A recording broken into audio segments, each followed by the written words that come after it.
Got a body for a time, baby. Bang. Bang. 10 toes down. I got shows and verses. I'ma bring them to your town. For the right fucking amount. You can hit me up right now. Hey, 54 show. And 24 12. I'm a loose screw, I ain't no nail. Walk up in the building. Ladies and gentlemen, listeners around the world, welcome to the first ever full 5-minute episode of the 10 Toes Down podcast, where we are definitely one of the sports podcasts of all time. I remembered to say it again. Didn't need a script. I'm Brandon Crone, joined here by the greatest co-hosts of all time, Nate Harrington, John Hassan, Torrin Roth, Jake Sullivan. We're here after a pretty interesting NFL Week 4. We're trying to experiment with slimming the time down a bit, so we only got 3 segments. We got weekly review, we got the People's Takes, and pod closing pick'ems. On the People's Takes this week, we're all, besides I think John, going to give our own takes, and then we have a couple from social media that are a little interesting. But we're going to kick it off with weekly review. We're going to get right into Saints-Bills, starting it off with the Bills game. The Bills win a surprisingly closer than expected game over the Saints. We don't cover the spread at home against Spencer Rattler. We make him look like Lamar Jackson at times. We give up somewhat big runs to more so Kendre Miller than Alvin Kamara, honestly. We get sacked against the Saints more than we did against any team we faced so far. Allen's college teammate Granderson seems to own him. The absence of Spencer Brown really showed there. I don't know where anyone wants to start with this game. I usually hand it off to Nate when we start talking about the Bills, but this was or John. Oh yeah, let's go to John because this is an interesting game. I'm assuming we all caught it. Yeah, we're all Bills fans. I mean, well, watching the game, you can kind of see that the defense is still really weak in certain spots, and obviously the secondary needs to improve in its way. But Cole Bishop making a huge touchdown-saving interception. Big play there by Cole Bishop to really charge down the field and pick that off one-handed. I was really impressed by that. But again, yeah, the run defense needs a lot of work. Alvin Kamara had 70 yards on the ground. Miller had 65. Rattler had 49 yards rushing. Spencer Rattler? Kidding me? He should not be running for 49 yards on our defense. So the Bills' defense is really, really week by week. Some weeks it's really strong, like when we played the Jets. When we played Miami. So our defense is really strong in certain games, but again, it's week by week, and it's never consistent enough to make me be fully in this defense. The offense again looks great as usual. Khalil Shakir with the great first touchdown of the game. Bouncing off of players. I mean, he's great yards after contact, yards after catch, all that sort of stuff. I love Khalil Shakir. James Cook making the case for his top 5 running back case. Him and Christian McCaffrey again are those kind of in that battle for 5, but I think James Cook takes it. Been consistent, another 100-yard game. And again, another Josh Allen masterclass. Well, I wouldn't say masterclass, but he finally threw a pick again. It's been a while. It's been a minute since we've seen a Josh Allen interception. We should have had 2. But should have had 2, yeah. But 2 touchdowns, 16 for 22, 209. I think he had a pretty good game aside from that pick. And it was bound to happen. We hadn't caused a turnover. We've been winning the turnover battle for a long time. So I mean, it was bound to happen eventually. But I'm still happy with the offense. The defense just needs a lot of work. The defense is very. Teams can expose our defense. Like the Saints offense shouldn't have been able to expose us the way that they did. But that really just shows that we need to improve once we go into these games against even weaker opponents. So we got the Patriots this upcoming week, and we just got to play better. I feel like this week was. Oh, go ahead, Nate.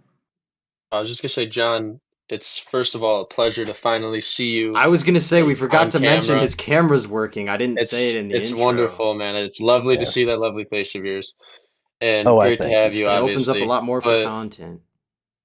Oh yeah, but I kind of wanted to bounce off of what Brandon said and then kind of deflect what John said in a way. So start off Brandon mentioned Spencer Rattler's rushing ability, and we've really seen it in 3 of the first 4 games that the Bills have played going back to week 1. Quarterbacks have just been able to pretty much have their way with us on the ground. Spencer Rattler averaged 8.2 yards per attempt for 49 yards on the ground. In week 1, Lamar Jackson had 11.7 yards per attempt with 70 rushing yards and a touchdown. And for the limited action that we saw of Justin Fields in week 2, he averaged almost 10 yards per attempt and 49 yards. So the Bills have definitely had a problem containing these mobile quarterbacks, They which suck, especially in man. today's NFL, man, it's pretty bad. Like you got to be able to keep the quarterback hemmed in the pocket, and we just seem to like either get too far in the backfield, or by the time he steps up to the pocket, he has like this nice wide open lane to the second level, which isn't good. And we've seen the Bills defense and guys like Christian Bedford really struggle, and former first round picks like Greg Rousseau like barely making an impact. And then, kind of where John was talking about the defensive struggles, I want to mention the offense. The offense this year has had a lot of sloppiness and a lot of inconsistency, and that stems mainly in the middle of the game. From I found this here. So the Bills this year in 2025 in the first and fourth quarters average about 10.9 points and 112.3 yards.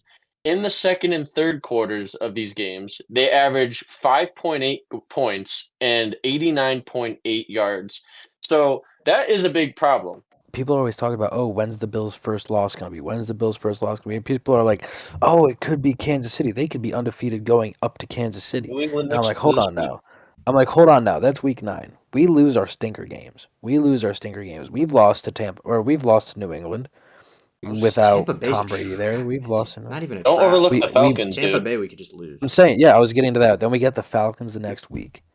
So I'm saying we lose our stinky games. We've lost to the Jaguars before. Rookie Trevor Lawrence we've lost to, didn't we, that year? Yeah, we only scored like 3 or 6 points.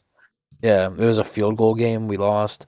So we lose our stinker games. So I don't think we go undefeated into Kansas City. Into playing Kansas City. I don't think we go undefeated into that game. It's a possibility think- that we do. It's a possibility that we do. But I just think there's always just that one game the Bills should easily knock it out of the park. I thought it was going to be the Saints in the beginning of that game, towards second quarter action of that. I thought it might have been the Saints where we somehow just got trapped into a Spencer Rattler game. But thankfully we pulled it out. But there's still a possibility we lose a game before we face Kansas City. Atlanta does sound like a Nate. You're scaring me now. Trap Although Michael Penix is absolutely terrible, but the skills positions he players played a on good Atlanta he and played a the good game, defense- dude. He showed Yeah, signs of I mean- He played a good Michael- game Michael last week. We Penix- shit on him, and he Michael played a good Penix- game. I say this though because not only fantasy, but Michael Penix is statistically right now the most inaccurate quarterback in the NFL, and it holds back what that Atlanta team really could be. But just to touch back on the Bills, though, I agree with Jake. Our offenses look really, really inconsistent and not that great. But what's funny to say is I saw this thing today because they always have like the EPA charts and everything. But despite all of that, the Bills still lead one of the most efficient offenses in the NFL. So it's a really contradicting thing to say because we're out here like kind of bashing them because oh yeah, the Bills offense plays like crap, but at the same time the Bills offense is also extremely efficient. So there's no win-win to this situation that we have right now besides maybe just scoring a little bit more. I don't know. I just feel Like like maybe they dick 6 or around 7 for more a while. touchdowns per game. Yeah, I would. Yeah, something like that. I feel that like they dick around for a while until Josh is like, "Oh, we need to win the game," and then he turns it up in the last drive or two, and we end up. I feel like that's how the Bills always are though. They always play Dude, down. we They never troll just for keep no the pedal reason. down. It stresses out everyone that's watching the game. Like, just The take Chiefs care of don't do business, that. bro. The Eagles don't really be doing that. It's like if you want to just go out there and put the pedal down. We can't just. The Chiefs play troll football for 4 quarters, if we're being honest, because they play the most boring. Like, we'll get into this the year's Chiefs. Chiefs right now. We'll get into the but, like, Chiefs. I want to say one thing you were talking about with Penix real quick. He's somehow the most inaccurate. You said he's the most inaccurate QB in the league. Somehow with what I think. I know we talked about running backs the other day, and my rankings have changed since then. With not only the best running back in the league, but I think the best skill position in player in the league right now, Bijan. I mean, I was talking to Nate about this earlier. I'm taking him over any running back and any receiver if I'm starting a franchise. Like I'm taking Bijan over Jamar Chase if I'm drafting a team. This isn't my hot take that I was talking about that we're getting into later, but because we don't I have feel the like that's a Falcons pretty on hot here. take. I feel like that's a pretty hot take. I There's mean, quite dude, a I'd have to. few. Well, He's the are you future of the taking he's the Bijan with, future of the your league, first man. pick? Players. I love Bijan. You guys know I've loved Bijan Is he since like he your got first drafted. overall pick? No, or- there's QBs I'd take first. And Okay, we'll okay. So get, my in, question we'll get goes- into that later. But Okay. if I have if you know the top level QBs are gone and I'm in a skill and I need a skill position player, there's QBs and there's probably there's offensive linemen that I take too because I value offensive linemen over skill positions. That's why I think the Bengals should take Penei Sewell.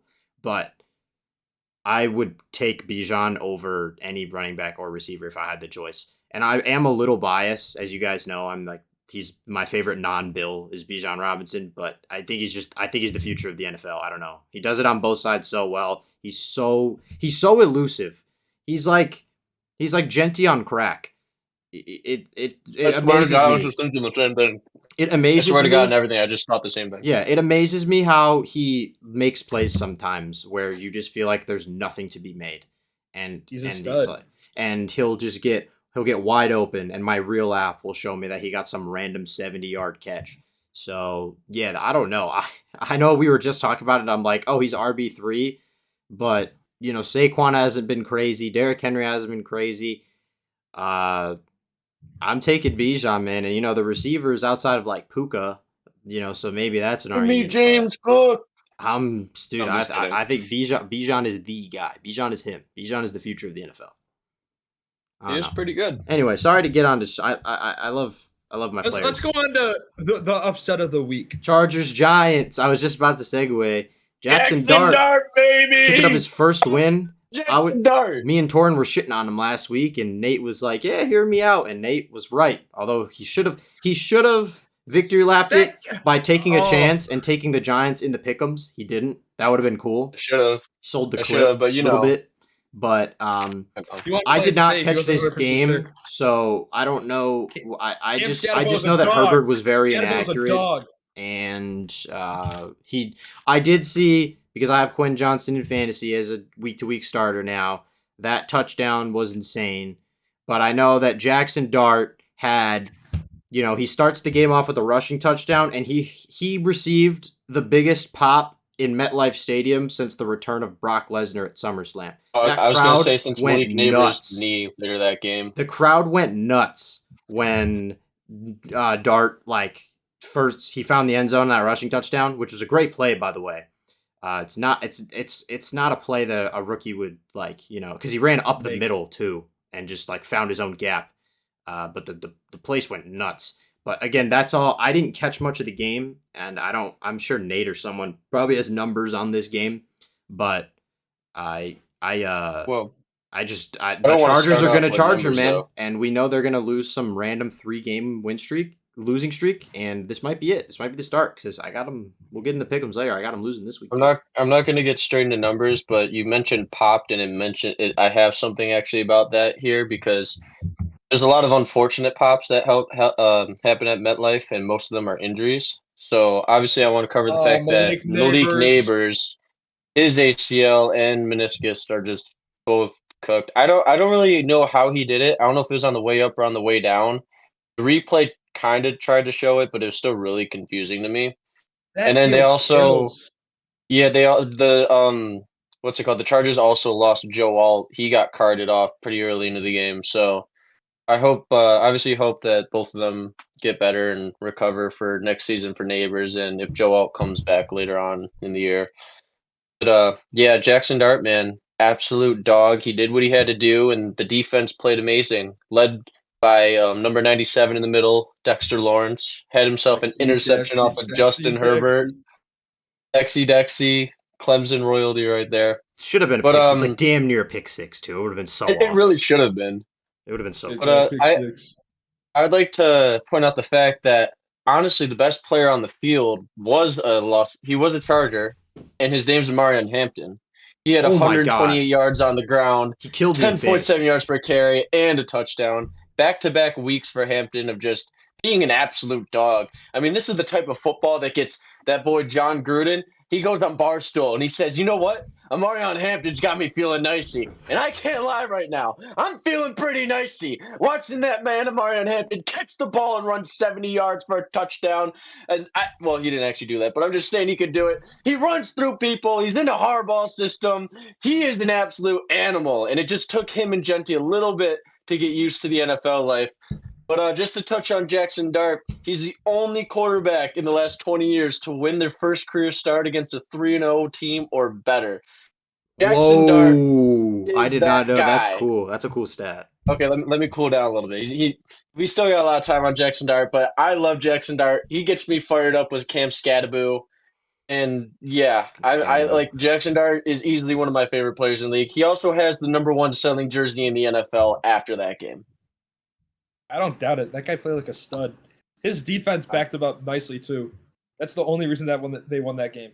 That their run defense was abysmal, but even then, I mean, they still played great. I got two things to say about this game, and it's not even really pertaining to like how the game went because I didn't get to see it. Number one is that I have a buddy at DC that is a Chargers fan, and he called this a trap game before it happened, which I find hilarious.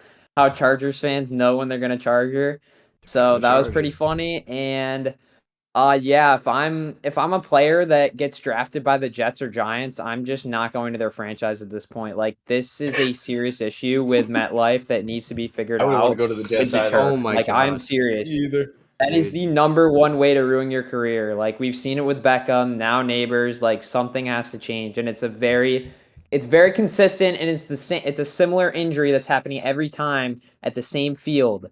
Get rid of the turf, put in grass, keep the players healthy. I don't know what it's going to take. The NFL's got to step in and do They something. did it for the World Cup. They had grass for the World Cup. Why can't they That's just do it for the facts. NFL? I forgot about that. Yeah, You're I right. don't know. They had real grass so for the world stupid. or for the soccer thing here.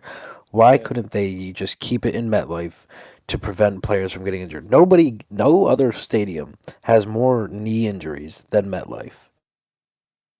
It's MetLife so knee obvious. surgery. It takes. I was literally trying not just to say it, watching Nate. When knee surgery is tomorrow. When knee surgery is tomorrow. We like to meme on this podcast a little bit. We like to. Let's not we like mock to express injuries because I views. love Malik Neighbors, but yeah, There's no. been I about love there's been Malik. He's about so 6 or talented. 7 So too many gifted. knee injuries at MetLife. Yeah, It's been- MetLife is on like FedEx Field territory now. Even though FedEx Field is just cursed, though MetLife is like the playing conditions are actually terrible, and Yeah, Not gonna lie. there's a reason why it's bad. And yeah, This isn't the only time I'm going to Roger get Goodell's fired gotta up step in. either, though.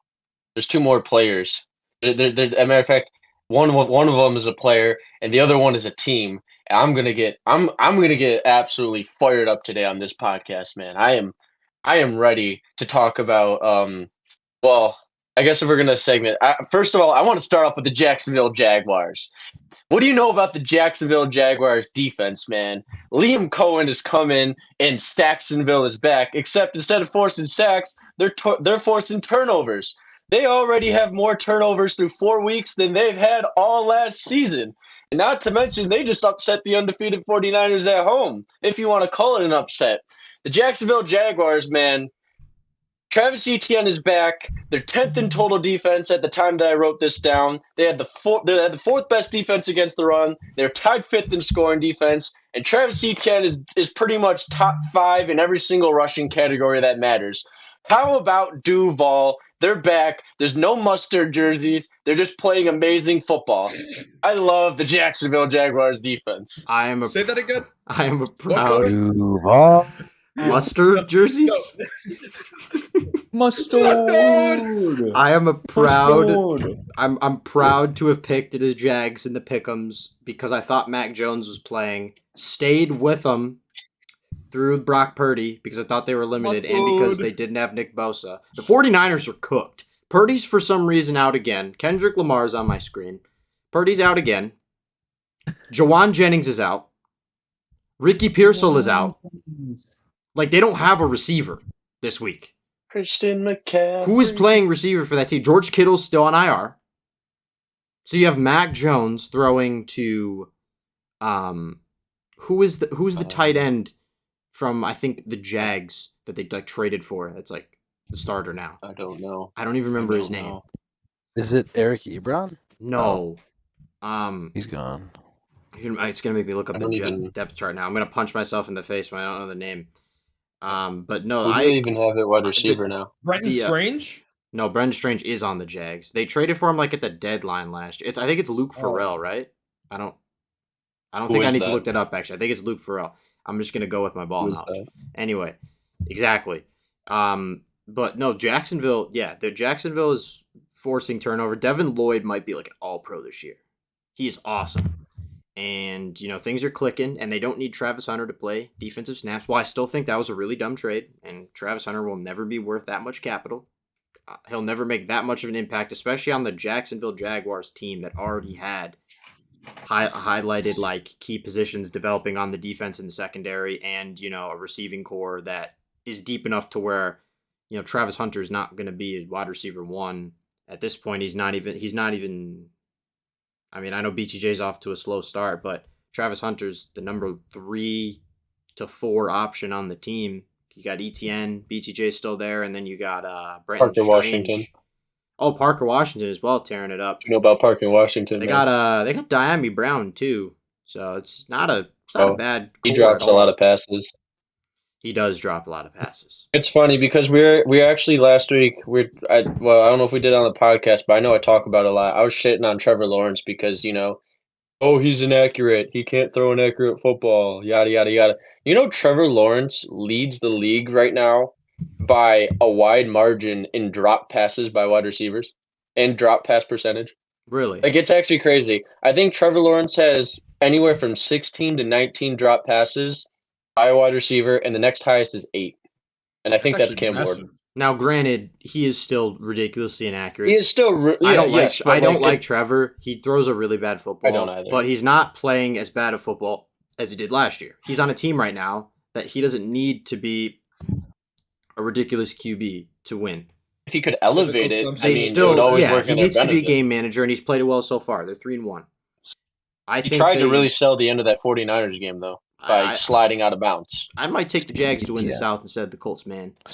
I don't know. I think down the stretch, I trust Trevor Lawrence to play Speaking of better football. I don't over know, Danny man. Dimes. Daniel Jones looks pretty good. And then also, the Niners are now plummeting. They have a ridiculous. They're about to get destroyed by the Rams on national television tomorrow night with all these injuries. Fall to 3rd in the division. With the Cardinals Kyle right Shanahan there, gonna get they're fired? competitive. Cardinals will be 3-2 after this. No, week. what? No, Nate, what? No. Is Kyle Shanahan going to lose his job? Absolutely No. not. That is blasphemy. What? Torn, get him. No, No. that's Kyle Shanahan is not losing his job. That's awful, No. and you know it. There's no way Kyle Well, we're- Shanahan will lose his job. okay, He's like the okay, last okay. of their problems, dude. Well, You know well, who will? sure, Brian they've been Callahan, because injured. he can't control his locker room. We ass. Brian, I don't know. I'm gonna keep it a buck. We Good above us.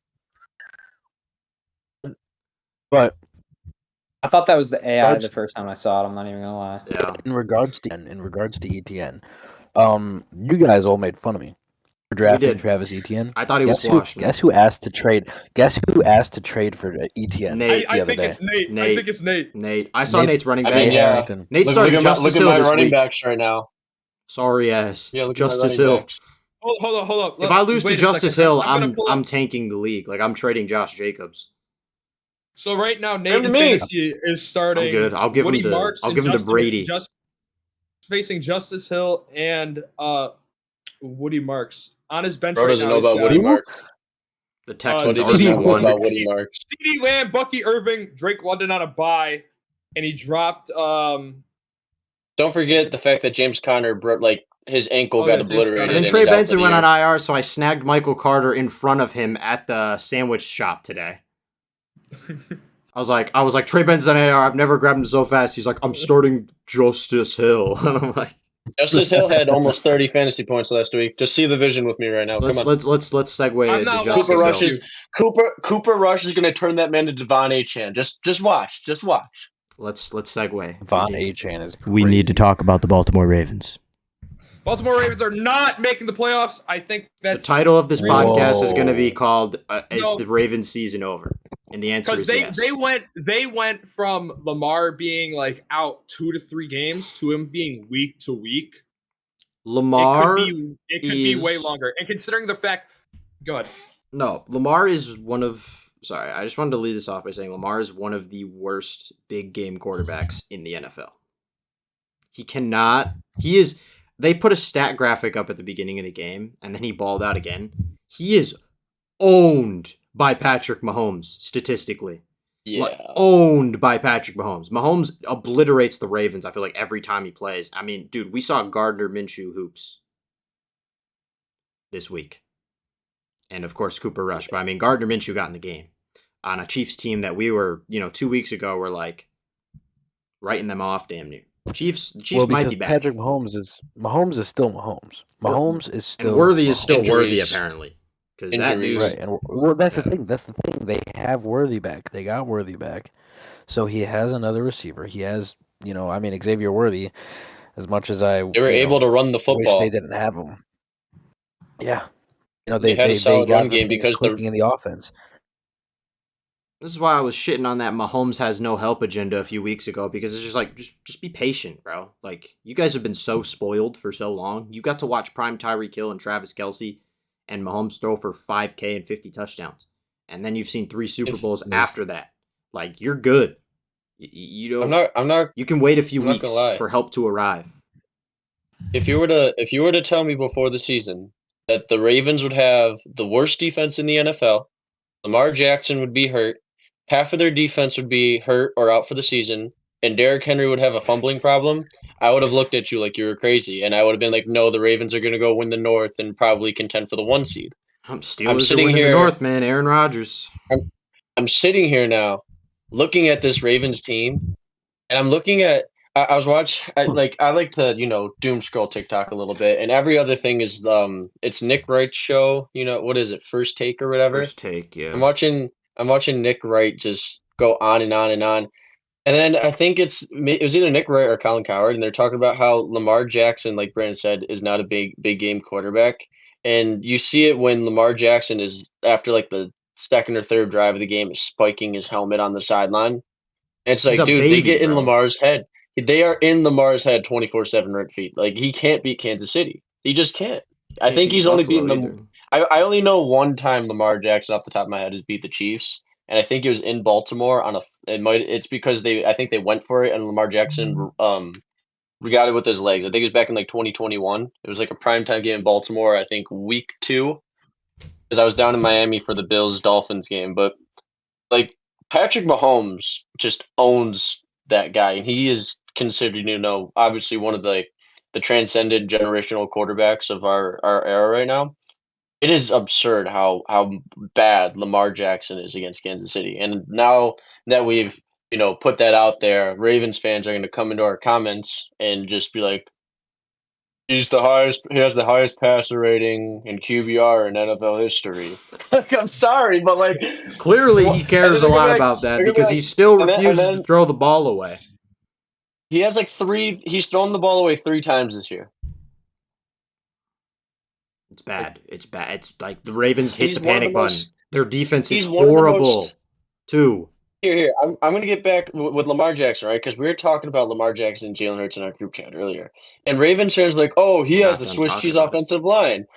He has a Swiss cheese offensive line, yada, yada, yada. Lamar Jackson and Jalen Hurts arguably have some of the same exact pressure rates, except Jalen Hurts will throw the ball away, and Lamar Jackson will hold on to the ball and just take the sacks. It's like, it's ridiculous. And it's just being smart and trying to make plays happen, And this is why I like having Nate on my podcast, because it means I'm not the only one that has to come on here and tell the truth to you people Listen. about Lamar Jackson and the truth to you people about Jalen Hurts. Okay? Listen, There's I a, like to troll there's we a conversation. like to troll Jalen There's a Hurts couple conversation. times, All but, I'm like, saying is, Lamar- I'll get into it later. Jalen Hurts can beat the Chiefs. Lamar Jackson is more Jalen talented than Jalen Sure, Hurts. sure. Yeah. Jalen Hurts is a lot smarter than Lamar Jackson and more conservative with the Yeah. football. Which Michael again, Vick was Quarterback more in talented than a 2025. lot more QBs of his time. But He was a lot he does faster than them, this too. stuff. So, yeah, he Jalen didn't Hurts do is, shit. Jalen Hurts can win football games. Doesn't have to throw the ball for nothing to do it, but he can win football games. So At this point, Listen, the only way the Ravens make the playoffs is if their defense stops allowing more than 35 points a game. I get those 3 losses come against the Bills, Lions, and Chiefs, but it's no excuse for you to allow 35 points. Overall, they've allowed Look at 133 the defense points. on paper. The defense looks good, but they've allowed 133 points in 4 games. That is abysmal. That is awful. Yeah, And now you got your top quarterback out for a little bit, and you're forced to start Cooper Rush, which probably means you're going to hand the ball off to either a fumble machine or a backup running back. Fumble machine. I can't believe we're saying that about Derrick Henry. Don't let this Henry's like also awful this year. as bad as they've been though. The injuries are crazy. Their best pass rusher Van Noy has missed multiple weeks. Madubuike is out for the year. They lost Roquan Smith and Nate Wiggins last week. Jair Alexander's been hurt since week 1. And Marlon Humphrey just can't decide if he wants to play football or talk on a podcast like we do every week. Because after the Ravens lost, I went on Twitter and all I see are either Ravens fans or just people retweeting Marlon Humphrey podcast memes, bro. And after the Lions game, it's just absolutely hilarious. Judge, baby. Aaron Judge. I Sorry, just saw Aaron that. Judge just gave us the I lead. saw that. Had to. No, okay. I think it's going to depend on when Lamar comes back. Because if you do look at, like, Torin mentioned it briefly, but, like, you do look at their schedule, bro. They have Houston, the Rams, Chicago, Miami, Minnesota, Cleveland, the Jets, Cincinnati twice, the Steelers, New England, Green Bay, and then the Steelers to end the season. That so, is like, there are a lot of brutal. winnable games on that schedule. Listen, I don't think it's like Dude, I think that's brutal, man. I don't know, because that think it's division is chippy no unrealistic. matter what, man. I And then don't you think got it's Green unrealistic Bay for me and to the yeah, say but that fans. they Cincinnati's go- not going to have Joe. Yeah. And like Miami's not great, Minnesota's not great right now. The Jets are the Jets. Like there are a lot I of still winnable think games. they but could go 4-6. I think that at some point they could be 4-6. Or I think they could be worse 5 than and that. 4, But 5 yeah, and if 5. you're 4 and Yeah. 6, like you're at that point you're begging that other teams fail. But even at that stretch, you got Browns, Jets, Bengals, Steelers, Pats, Packers, Steelers. Like your end of the season stretch is rough, and if you want to make the playoffs, you got to start winning games now. they're getting With swept by Lamar the out. Steelers, man. They could get it is swept in by front the of them Bengals though. too. Like they have a lot of divisional games left, and they're already 1-0 in their division. So I don't even think I don't see Cleveland, Cincinnati, or the Steelers as world beaters. Like I think the winner of that division is going 10-7 or winning 11 games at most. So like there is a chance that they can still win the division even. But yeah, they're going to need to start winning now. And it really is going to depend on when Lamar comes back. But I don't think they're going to be giving up this many points to like Houston or Chicago or Miami. I don't see it. I think it is a lot of it is to do with the fact that they played 3 really good teams to start off the season. I think they'll give up points In my to opinion. Chicago, man. I think. I don't know. Hear dude. me out. I just watched Ben Johnson run a fake flea flicker last week. Dude, that's that Detroit DNA, bro. Man, dude, the Bears are gonna be good down the stretch, bro. I'm telling you, like they're making the playoffs. Hear me out about the Chicago Bears. Bears. Well, I what wanna did see what him did win, I say? like- Roma Dunze is I want to him, see him bro. for like 2 more weeks before I can say that. But yeah, What did Caleb what they Williams did just play needs to be Dallas more one of those consistent. weeks, and Time Dallas out. sucks. I agree. Time out. What did I say week 1 of our podcast? I said, and there's early on to mid-season of this year, and I said that make the push to be the 2nd or 3rd in the NFC North. There's no way they finish last. I don't feel the Bears will finish 2nd or 3rd with a chance of making the playoffs. I said though by mid-season will have found their stride, and Ben Johnson will do his thing that he did with the Lions. Can I talk dude, about John, I respect the take because, like, I've mainly doubted Caleb Williams because, when the season started, the Spencer Rattler stat comparisons, he's picking it up. He still needs to be a little more consistent, but dude, Caleb Williams shows these flashes, like he'll make a play, and it's like this guy's gonna be top. Like in that This guy's gonna be Vikings top 10 Tremendous. before we know it, and it just as long as the consistency gets there, and he gets Rome is the true wide receiver 1. We get to hell with DJ Moore, he's washed. Okay, get DeAndre Swift consistent. Bolster the offensive Oh line. God, DeAndre Swift has the worst running back awareness in the league. It's in the tight end. The negatives, tight end duo, they've been kind of quiet though. I don't really think they've been a huge part of the offensive scheme, which makes sense because of how Ben Johnson just like made Sam Laporta vanish from existence. But he also might just be kind of washed. He might have just been a rookie sensation. But with the Bears too, the defense, I think they picked off Geno like 3 times. I know it's Geno Smith. He's got 7 picks this year already. 6 touchdowns, by the way, 6-7. But I think that John, second or third in the north. Third in the north is not ridiculous. That's not ridiculous. With I would say Green Bay second, Detroit first right now. And we'll segue with that being said into Browns Lions, mainly to talk about the Browns, but also for me to say I was dead wrong about thinking Detroit would regress, because I know week 1 was just kind of ugly, but they haven't looked like they've lost a step since then. And well, let's be honest here. They played the Browns this past weekend. They played the Browns. Let's not get too ahead of ourselves. They put up 52 weeks ago. I got a question. Now, you're coming to me about the Detroit Lions game, and you're talking about the Detroit Lions, but I think because it's another thing that's got me really fired up because it's these rookie running backs. Quinshon Judkins, man. Quinshon Judkins, since he signed that contract and has actually played since week 2, has been an absolute animal. That dude is the future RB1 for the Cleveland Browns, and he's probably, with the way he's playing right now, he could easily contend for Rookie of the Year. He's freaking insane, dude. And he's all they have too. I mean, now with Flacco, him and Harold Fannin carry that offense. Yeah, Flacco, getting Judkins was him at Ohio State. I've seen him play a lot. That dude is the real deal for sure.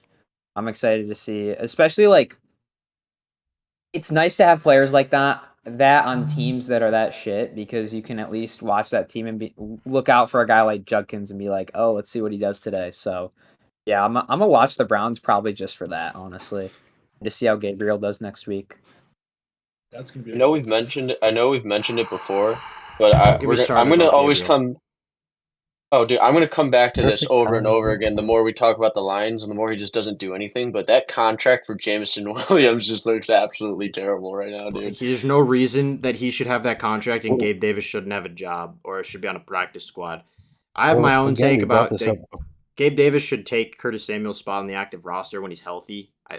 If we're any sort of competent, I think we should. But I mean, there's no difference between. I used to use Gabe Davis all the time because he's like one of my big guys. But there's no difference between Gabe Davis and Jameson Williams. We brought this up a couple weeks ago. The contract for Jameson Williams. We brought this up a couple weeks ago. The dumbest contract ever made is probably this Jameson Williams. Well, not probably the dumbest contract. I mean, Deshaun Watson. It was a panic signing. But the Jameson Williams. Say to get him. What? Oh no! I'm sorry. Trevor Story just hit an absolute nuke on the Yankees to tie the game. Sorry, I was kind of cut off that Trevor Story made a play. Torn, what are you saying? Get him? What? I think that the worst contract in NFL history is the Deshaun Watson all money guarantee. You said Jameson Williams was the worst contract in NFL history? No. I said it's probably one of the worst, but then I said, but the Deshaun Watson one does exist. But Jameson Williams worse was a dumb, than Jameson Williams. Man. I'm not gonna say a wide receiver 2 is the worst. Trevor Story. Very dumb contract though, because he's not worth what they signed him for. He's nowhere near worth what they're giving him. He doesn't do much. Their offense just consists of Amon-Ra St. Brown and Sonic and Knuckles. That's pretty much all their offense. Tesla will be pretty good. Tesla, I hear you hear his name quite a bit throughout the games, but Jameson Williams. It's maybe a mid-season trade. No, I'm just kidding. They just signed him to a contract. Nobody's trading for Jameson. Nobody's trading for Jameson Williams.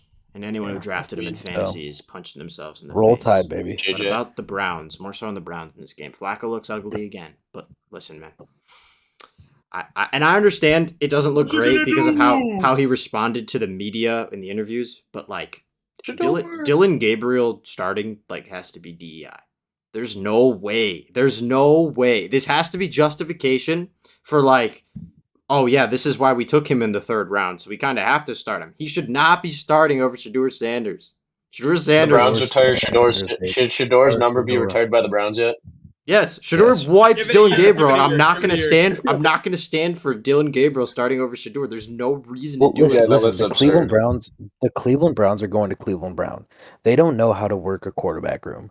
They don't know how to run a franchise half the time. I mean, the team left and went to Baltimore, and they only came back because they felt bad for the city. So, you know, they don't know how to run a quarterback room. Joe Flacco shouldn't have started week 1.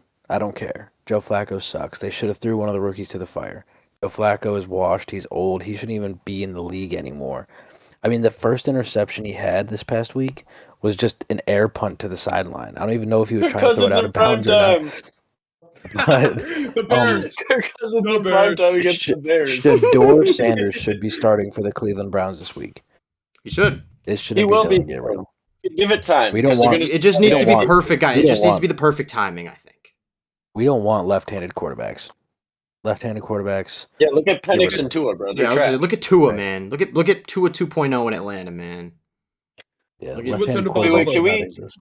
Is it okay if I segment into another team that's really failing their quarterback?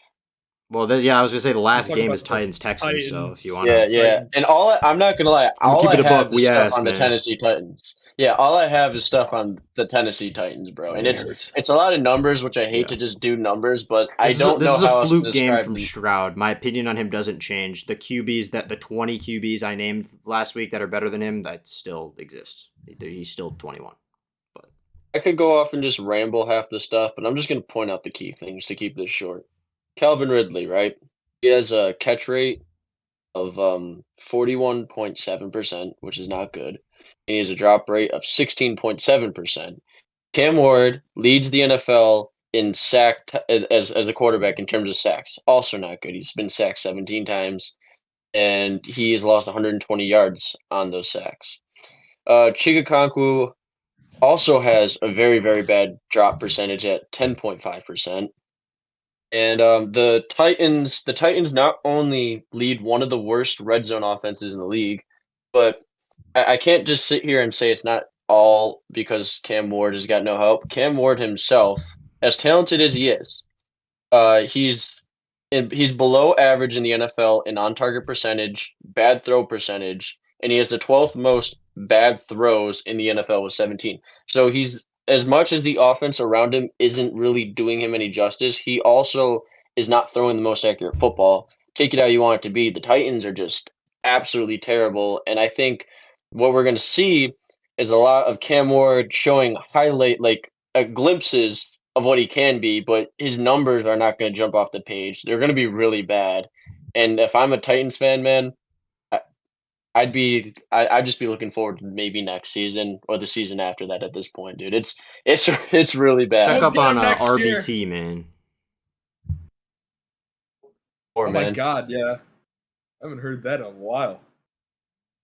Simmons had a really cool sack though on Stroud. It was probably the fastest Oh quarterback my! sack It I've was ever like seen. 2 seconds in real time for him to like. And that just shows you how bad the Texans are. Yeah, this is a fluke game from Stroud. I'm not gonna. I still don't. They still didn't score 30, right? So that streak. They scored 26. Yeah, the streak lives on since like November I think, 2023. yeah, 26 of nothing. 2 regular season games of 30 or more. Yeah, so that was a fluke. I don't like and I think and he if gets to there's a play game for him Cooper to put Rush up this 30 week, so they'll And the they'll win Ravens again. defense. Yeah, will be this Don't worry, week. they're gonna win because Woody Marks has the greatest game ever by a running back. if Cooper Rush beats This guy is preying on his fantasy team so much. if that Cooper it's Rush come down beats to this. CJ Stroud, Oh, it's over. you don't want to know who I'm going to say I'm taking over Stroud on this podcast next week. If he Give me loses to Liam Cooper Cohen. Rush. If he loses to Cooper Rush, then we're talking about like Spencer Rattler over Stroud. What I don't Give me Kyle understand. Allen. That might What be I don't crazy, under- Chrome. Give me What Davis I, Mills. what I, what Give I me don't Kyle understand Trask. about the Texans, right, is Well, how We'll see, man. how I with don't a guy like Stroud. with like He's ass. I know Tink Dell is hurt, but you got a guy like Nico Collins, you got Schultz, you still have Nick Chubb, he's not great, but he's serviceable. Woody Marks has been a bright spot. You got Jalen Noel and what's his name? Something Higgins, who they both drafted from Iowa State this year. I mean, they got playmakers. It's just I don't really understand why is CJ Stroud's just taking such big steps down? You know, like It's baffling me because they have a really good defense. I mean, the Texans' defense is the reason why they're even competing in some of these games, like the Buccaneers game, for example. It's I like think he got in the his own head. pass rush is insane. Yeah, they're His own wasting an head. amazing defense. Dude, Texans defense is insane. Like, Yeah, it might be. I think it's top 5 in the league in my opinion. That secondary is Derek insane. Stingley, Like- Daniil Hunter, like Will Anderson Jr. being wasted, man. It's sad. Well, did you see Yeah. what CJ Stroud just said? He said he feels like he's getting old. He is in his third year. He said he's getting old? I did not see that. He said, I feel like Bro, I'm getting that's old. when I'm you not should as be quick as I entering your used to be." prime. You're like 23. You're 23 years old, Yeah. and you were playing great in college. He's one of the First year in youngest the NFL. quarterback. Yeah, exactly. Cam Ward is older than him. Maybe Penix is like 3 years older than him. Maybe the Yeah, I scouts. don't know. I get like Nix is Bo older. Nix saying that when he's like 25 or something Yeah, because he Penix was is in like college 26, for I 100 years. think. But Or Like, 27. Stroud is 23 saying, I feel old. I'm not explosive as I used to be. Like, what are Maybe, you talking that's a about? really Maybe bad those sign. scouts that were Excuses. mad that he failed that test What are you weren't so talking wrong. about? Excuses. I don't know. Simple as that. Excuses. I suppose we should touch on really quick. This game would have been a must talk if it didn't end the way it did, but we got our first Green tie Bay. in the NFL. Dak Prescott. I have a lot to say about the tie, dude. Dak Prescott is if he wasn't in your guys' top 10s when we did this list before, he definitely should be now. He's moved up in mine. He's pretty good at football. He's moved up in Second mine. highest scoring tie in NFL history. I think I'm taking Dak over Herbert. Is that is that ridiculous? Think about it. Walk with me. Walk with me. Walk with me here. I think Nate I mean, and I are taking some walk steps with back. They both can't win playoff games, but Herbert's still better. Herbert's worse in the postseason. Yeah, but like, Jim, I don't know who I want to take here. Dak This is too much Prescott pressure has on the me, more Jim. consistent seasons across his career. He has a longer career. He should have an MVP. I'm salty about that. You I'm know, seeing the vision, Crone. I'm I'm seeing the vision. taking I can't lie. Seeing I'm the vision. taking I'm Dak seeing the over vision. Justin Herbert. I am. I can't walk with you That fully on contract, it, though. the contract is ridiculous that Dak is on. I Right can't now. walk with And you that's fully that's on it, just though. Jerry I Jones. can see the okay? vision. Yeah, walk Jake, with me don't here. allow Brandon to brainwash you. Don't I allow am I'm taking walking Dak with you to, like, Prescott the over porch, Justin but Herbert. I'm not getting in the house. Yeah, I agree with you- Jake. Yeah, understand like the door is unlocked if you want to come in the house, Yeah. but at Yeah, least yeah, at yeah. least window shop and Yeah. understand like where I'm coming from here. I'm also it's just because I'm really high on Dak, man. I'm taking him over No, he's a Herbert. dog. He is a dog. And I think he did he's it a again. dog, He's dude. now leading the league in passing yards. Yep. He's keeping his team competitive against good teams with like the worst passing defense in the league. They're first in yards per game on offense. They're 32nd in yards allowed per game on defense. Terrible. They have the worst secondary in Inexcusable. football. He's without his wide receiver one. George Pickens is playing like a bona fide receiver one. It's great to see. NBA young boy, the NFL just turned up last week, bro. Javonte Williams is rejuvenating his career in Dallas. Great to see. He got injured and then got stuck in a Denver committee. Never really like played bad to lose his spot. Just kind of, the team was bad, so they were trying to experiment with different things. He's reviving his career He would there. have been a pretty good Charger. He would have been a good Charger. Well, maybe not with that offensive line injury now. Maybe. But I mean, they're Yeah. also Miles Sanders isn't even playing bad football, But it's just the offensive line isn't, it was better a couple years ago. Micah Parsons saved the Packers the game, if I recall, though. He had a Yes, he big did. sack Chase on down Dak on Dak. Prescott. Yeah, Was they it somehow I think it counted was that in as a overtime, sack. right? Yeah, that was not a Yeah. sack, but they counted it as one. Yeah, that was crazy though, because I mean, if Dak, I think the problem in that play was Dak hesitated and held on to the ball. If he would have just ran, dude, we're talking about like either a game-winning touchdown or he's setting up the game-winning touchdown. They don't have to settle for 3 there, but dude, the overtime rule, I don't know about you guys, but does overtime ending in tie just piss you off? It sucks. I think No, that they should I go love to it. college. I think Yeah, they we should need go to 2-point college conversion shootouts. I agree, I like Torn, that. because I have this written down on my notes right here. I perfectly agree with that. I think it should go to college football rules. I think you start on the 25 or 35, Be absolute cinema. and you just go from there, right? You go Imagine seeing possessions, then Josh you go to Allen 2 and Patrick points, 2 Mahomes points, going 2 2 point points. for 2 point. Oh, don't do that because we'd lose every time, and I'd cry because No, we've never I won thought an that was only overtime on game coin in the flips. Allen I thought era, that was so only on coin. you'd never mention Josh No, Allen in OT, I or we're feel cooked. like bringing in college football rules like for overtime into the NFL. I feel like that would That's it cinema. would just be I so much have- better. That's the only thing I college have- has on the Eight NFL. ties. It used to be like a normal thing for the Lions or the Bears to be, or the Steelers to have a Or tie fit- in their or- season. Here. So I The got the this 2000 right. So, Ravens. so to start it off, really, if you didn't want to do that, I think you should just increase the time in the overtime period in general because it would give them more opportunities, in my opinion. But if you Make it do a go to 15-minute college, and not a 10. if you do a college overtime, just two of the main highlights I have is if the college, so in the college overtime format, if it's tied after the first period, obviously it's 2 points mandatory. And then if it's in the third overtime period or later than that, it's just alternating 2 point conversions until someone wins. I think that would be very entertaining, especially in the NFL, where I feel like the NFL, it's a lot different and a lot more difficult compared to college, where I feel like even in these really talented college games, I feel like a team like Georgia could easily just run the football in on every single 2 point conversion. Where if you go to the NFL, you got, I would say, better athletes who have established a reputation for himself. You can't just throw a guy like I don't know, Patrick Surtain out there on an island and expect him to shut down their receiver every single play. I think it would make it very interesting. Plus, the tiredness effect is going to bound to make someone slip up. I'm just waffling. Well, I know the NFL overtime you're right. used to You're be cooking. 15 minutes actually, and they made it 10 recently within the past 5-6 years, I want to say. So, the fact they've almost gone more into having ties be a thing as opposed to trying to limit it is something I thought was interesting. Sorry, John did 6-7. Okay. I think we're all good on weekly review. We're on good time. Let's get into the people's takes. Before we get into our own takes, I know John doesn't have one. I want to read some ones that we got from social media. I think we bashed. I already know I'm gonna leave my chair. I want to start. I'm gonna take this segment to use the restroom. Okay. No, John, you need to be here. Yeah. As a you Brady might want to fan, be here you for need this to be one. here, John. You want to? Well, I'm reading the tight end one first because I think we bashed Kelsey a little too hard.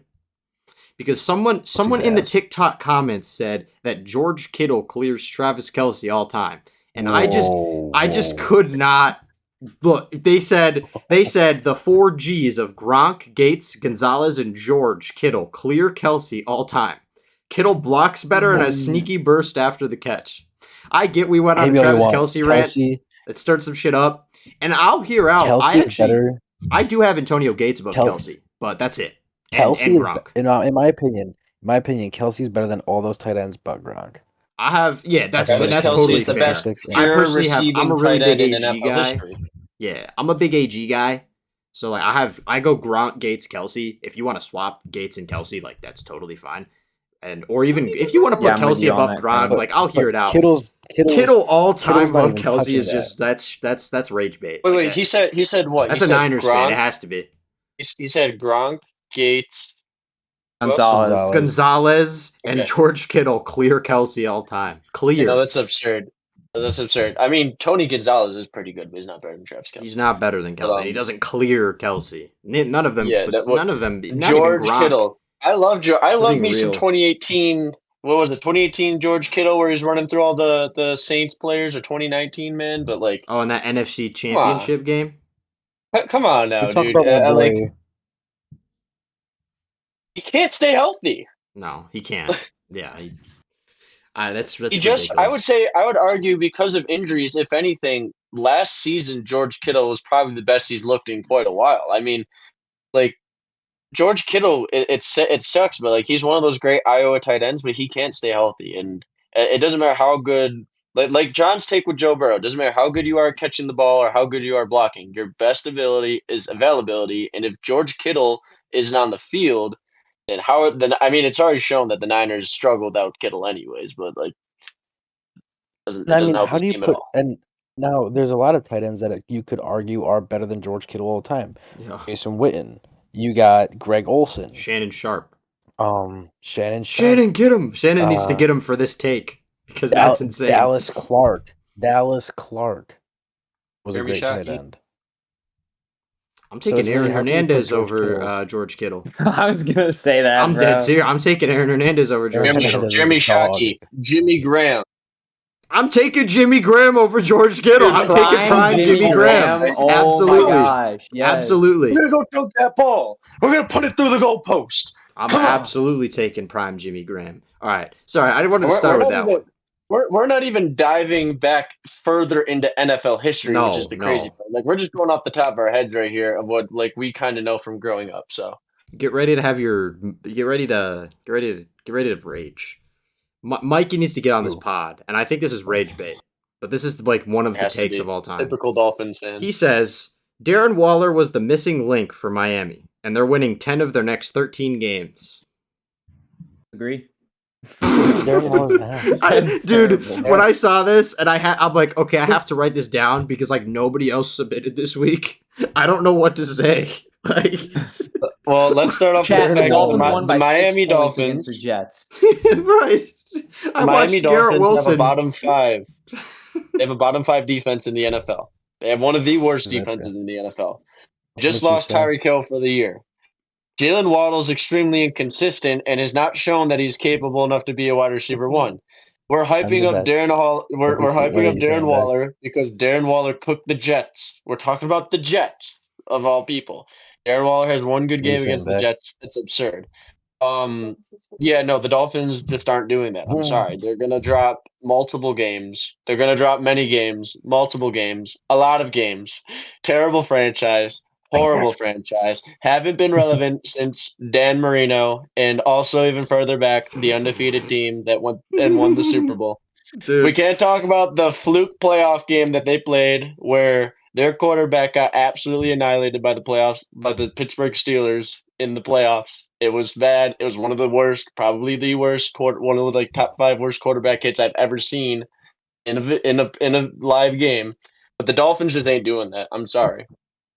Dude, yeah. Absurd. Their schedule is light for the next 3 games, not 13. Yeah, they're not winning 10 out of the next 13. Okay. I'm sorry, bro. Just But wanted when to you go got over Josh those. Allen, in your division, who is literally the owner of the Miami Dolphins, you're just no. I just wanted to go over those real quick. For the people's takes, we are also the people, so we're bringing you guys some takes today. I want to go first. Torn and And race Nate, I'm first. thinking of a number 1 through 10. I say we do my take first because it's really short, and I think Brandon will love it more than Torrance. It better not be about Jalen Hurts. It's about Tom Brady. He already said because I'm a Brady No, fan. no. I thought because Yeah. we were talking about All Gronk. right, go. Kittle. All right, go. The 2021 Cincinnati Bengals playoff run was a complete fluke. Joe Burrow is not a capable playoff quarterback. He was carried by Evan McPherson, who didn't miss a single kick in the 2021 fucking playoffs. He scraped by the Raiders, who were led by Derek freaking Carr, and was in an absolute battle with Ryan Tannehill, where it came down to the defense forcing a turnover, and shocker, an Evan McPherson kick to win the game. Like, let's just be real here. Joe Listen. Burrow also has not thrown a touchdown pass in the 4th quarter of a playoff game, and people are going to sit here and glaze Joe Burrow because he beat Patrick Mahomes in the AFC Championship game. And now, after one game, it was labeled as Burrowhead, and he's been completely just I don't think has he won in Arrowhead since then? No. Maybe in the regular season. Listen. I'm about to show you why I love this take. I'm about to prove why every game in that playoff run was a fluke. They won by 1 score against the Raiders. I don't know if you guys remember the Phantom Whistle touchdown. Yep. Okay. The Titans, they get sacked. Burrow takes 9 sacks, throws interceptions. He faces Ryan Tannehill. The game-winning drive is an interception in front of midfield. They move the ball maybe 20 yards. They kick a game-winning field goal. Patrick Mahomes forgets how to play, plays the worst half of football I've ever seen from him. Worse than the Super Bowl against Tampa Bay. Maybe worse than the Super Bowl against Philly. It's like probably the worst half of football I've ever seen him play in my life. He forgets how to play the game. All these turnovers. Once again, Burrow, like, up until the Samaje Perine, like, yak, is like, I don't know if he had any more touchdowns after that. Obviously loses the Super Bowl. Should have lost by a lot more. T. Higgins has this ridiculous OPI, uncalled OPI, just rips Jalen Ramsey to the ground. Those a touchdown. Burrow, Aaron Donald seals the game. Could have had Jamar Chase wide open if he, that's obviously not on him. But, like, this playoff run is so massively overrated, and the fact he hasn't done shit since then, and Bengals fans still hold, 2021. Your defense gave up only an average of 20.5 points per game and scored 7 touchdowns in that playoff run. They had the best defense in the playoffs that year, and all there was like, Burrow has no help on defense. When he had help on defense, he was like not the number one side of the football on his team, and that's when they played the best. So, Nate, I carried love by Jamar Chase. I love carried this by take, Chase. Nate. You're cooking. Carried by Jamar Chase and a flash-in-the-pan season by Mike Hilton, who people thought was a better slot corner than Teron Johnson. I'm not here for this blasphemous. Who is it? Is it Cam Taylor-Britt on the outside? He's probably one of the most overrated corners, and he's only known because he can tackle. Like, are we serious right now? Like, All right. I'll take all the smoke from the Bengals fans. Overrated. You don't need no smoke. Torin? I know you said you have another take, but No. I'm gonna say it. I like the Chargers one, man. Okay, I'm gonna talk about the Chargers. You ready? If the Chargers, the other one. I'll say both. If the Chargers kept Drew Brees, and instead of taking Eli Manning and then trading him for Phillip Rivers, went with Larry Fitzgerald at the number 1, I think, because with all those weapons, you'd have Brees, LT, Antonio Gates, Larry Fitzgerald. I think you'd be pushing a top 3 offense all time, and maybe even a better dynasty than the New England Patriots. Here's the problem. Better dynasty than the Patriots. Whoa. Here's the problem. Okay, that is hot. You left that out the first time. Here's a couple problems. I feel like they would be pushing each other. Oh my God. Here's a couple of problems with your take. It's hard for me to picture the Chargers winning a ring, let alone having a dynasty. Here's a couple problems with your take. First of all, Drew Brees, when he was drafted and going into that draft, was one of the most inconsistent quarterbacks in the NFL at the time. He was also injured. He had what could have been a career-altering shoulder injury, if I recall, and he had surgery. He comes back, he plays good, but because of his contract, and he was 27 years old at the time, the Chargers let him go and started Phillip Rivers, and then Brees obviously goes to New Orleans, beats Peyton Manning in the Super Bowl, all that. So no, I don't agree with that at all. I don't think the Chargers defense would ever come close to touching any defense in the Patriots dynasty. And I think at the end of the day, Tom Brady is Tom Brady. And I think Tom Brady is just going to, I don't know, outside of a couple like favorable calls, I think Brady is still going to run the AFC, dude. Yeah, dude, I don't know, but having a bigger dynasty than Win the a Patriots. Super Bowl, John, maybe, I feel like but you should jump into that, bro, because that's know. insane. Having a bigger dynasty than Tom Brady. Well, let's be honest here. Drew Brees is a good quarterback and all, but like Nate said about the shoulder injury, he couldn't throw a deep ball to save his life. His shoulder Michael wasn't Thomas! strong. His arm was shot. That's why Michael Thomas was so good, because he was a slant god.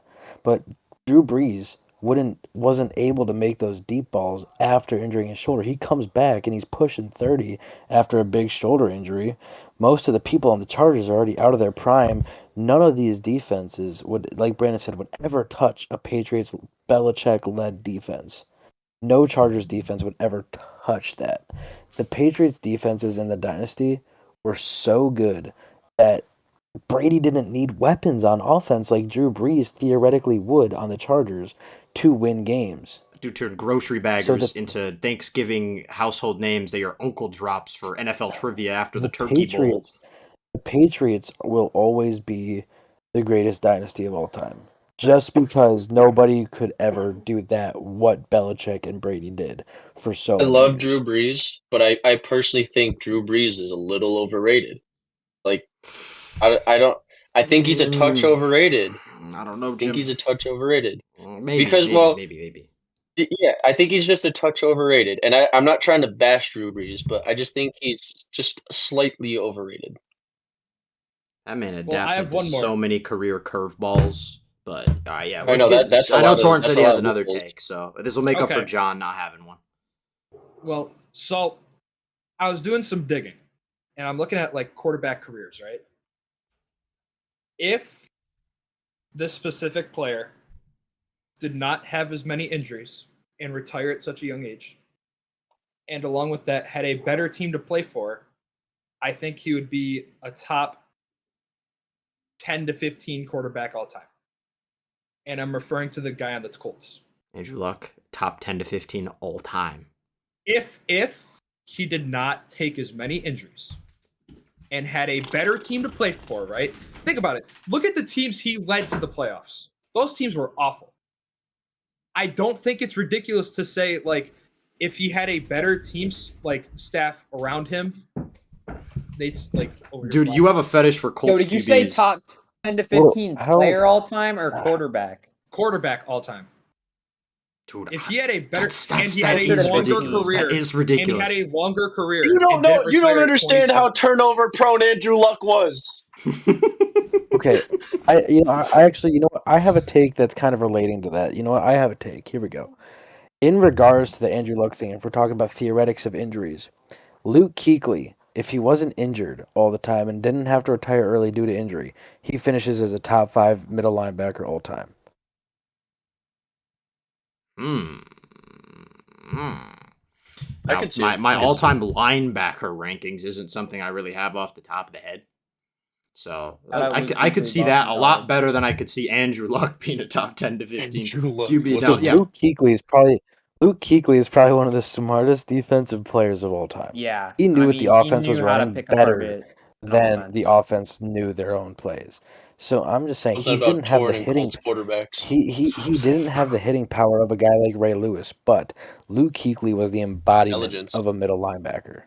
He was the no, embodiment. I'm a of huge that. Luke All-pro, Kuechly like fan. all but 1 year he was in the league or something. He made too. All-Pro Yeah. and won Defensive I Rookie of see the Year in that, his first John. year. I see that. If Luke Kuechly did not have to retire early in his career, he could finish as a top Well, 5, potentially John, top 3 who, middle linebacker. who are the all top time. 5 I see that. linebackers? If you could name I mean, 5 linebackers, that would be like the top 5. If you had to all right, you know what? I can't just name off the top of my head. I But was you gonna guys, say that's a obviously tough Ray list, Lewis is there. man. It's That's a tough okay. Ray list Lewis to is name there. top Here, 5. Now, where let's we do rank, this. where we Nate rank could the guys probably on give the us a list. list. You just have to have Ray Lewis. Well, People in the comment section, leave us a list. We're talking about middle linebackers. We're not talking about guys that are middle considered as outside linebackers. linebackers. Okay, yeah. Because he is considered a middle linebacker. Yeah. So don't give us outside linebackers. Don't give us guys that are considered like edge rushers. Just try and give us 5 middle linebackers and debate down below where you think Luke Kuechly would fit in. If you think he's top 5, or if you think he's just on the outside. I like that take. Is Bobby I like it a Wagner in the lot. top 5? Is Bobby Wagner Yeah, I in was the top gonna 5? say. You got what? But you got guys like Bobby Wagner, Nakar Bowman, Ray Lewis, Mike Singletary, 85 Bears, right? Is it Mike Singletary? Dick Butkus. Yeah, Dick See, Butkus. Like, yeah. think you maybe? I I think don't Dick know off the top of my Butkus head. was Defense on is hard. Defense is harder for me. We need to. Okay, but I think Um, Luke Kuechly would be top 5. We need to talk about Torrent, dude. Top Oh, 10. yeah, let's get back to the top, Andrew Luck Andrew take. Luck, Sorry, top guys. 10 all time. Bro, you not only made me walk down half of my stairs, I literally fell on my bed back there just for dramatic effect. Like, you don't know how turnover prone Andrew Luck Dude, was. give Andrew Luck a full career. Josh Allen right now is better than Andrew Luck would have been all time. Does he pass Brett Favre for all-time interceptions? He would be up there, dude. No, No. Dude, Andrew Luck turns the ball over at a crazy rate, dude. He's not passing it's Brett actually Favre, absurd. bro. I don't think. No, he doesn't. I didn't say passes passes in, but he would be up there. Dude, Oops, accidentally misclicked. man. Hold up. I don't, Torrent.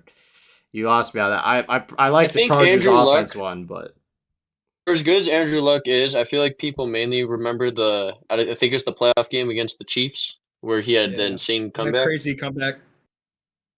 Right here, right? So Andrew Luck, right, in his career, has 171 passing touchdowns to 83 interceptions. He has 1, 2, 3, 4. He has 5 seasons where he's thrown 12 or more interceptions, and one season being 2013 where he threw 10 or less.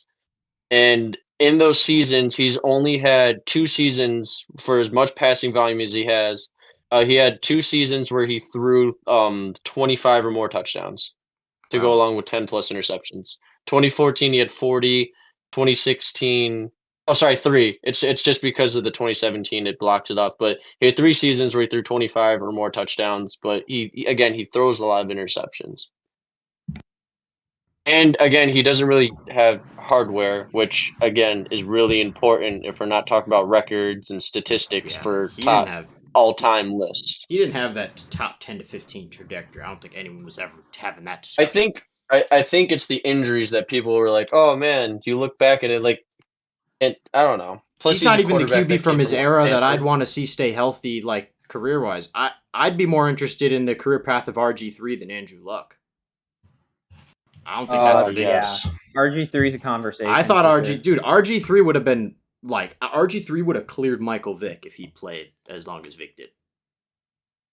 Blew out his knees. That dude was nuts, man. Anyway, let's. All right, I Jake- got my take. Yeah, Jake's next. I'm gonna go last. Heck yeah. Let's go, Jake. I love this. I don't know if this is hot or cold, but my take is that Lamar Jackson will go down as the best quarterback to never win a Super Bowl. I don't think he's winning a Super Bowl. Crone said it. He can't win big games. We haven't seen him do anything in the playoffs, really. Don't see it happening. Generous You to guys think think? we'll win a The Super best. Bowl. Well, I was gonna Generous say to now, think the here's Bills will deal. win already. Josh Allen has also not won a Yeah, Super Bowl I was gonna in the say, same man. amount of time. I mean, Yeah. I hope we obviously That, win that one. This is- implies this is that I think the assuming- Bills will get a ring. Yeah, that's what I. Yeah. What about Yeah, Philip this is assuming- Rivers? What about Philip Rivers? I was gonna say Lamar will be better than Philip Rivers. Lamar's better than Philip Rivers. No, Okay, I'm well- sure he would. Like, how do you compare Let's, eras? Do you, like Dan Marino? Like, do you guys think? Oh Lamar no, was Dan better? Marino. No, I you're would right. say- No, Dan Marino, man. I don't know. That's tough. Dan Marino, I love me some Dan Marino. I got Dan Marino, Yeah, but I Philip guess, Rivers. I think that's. 'Cause pretty he's the best clear, QB actually. to never win a Super Bowl. Yeah. Right? Like, yeah, I would okay, agree with that. It's comparing. It's debating whether the Bills are going to win a Super Bowl or not, and I'm implying that they will, and that Lamar will be better than Dan Marino without winning a Super Bowl. Yeah, a lot of QBs So- that don't win Well- Super Bowls are a little overrated. I don't want to shit on our guy, dude. Like Matt Jim Ryan. Kelly is a little overrated. Oh yeah, Jim Like Kelly. he was a low key assistant QB. He's obviously great and we love him, but like low key, dude. Mhm. He was not. Dan Marino cleared him.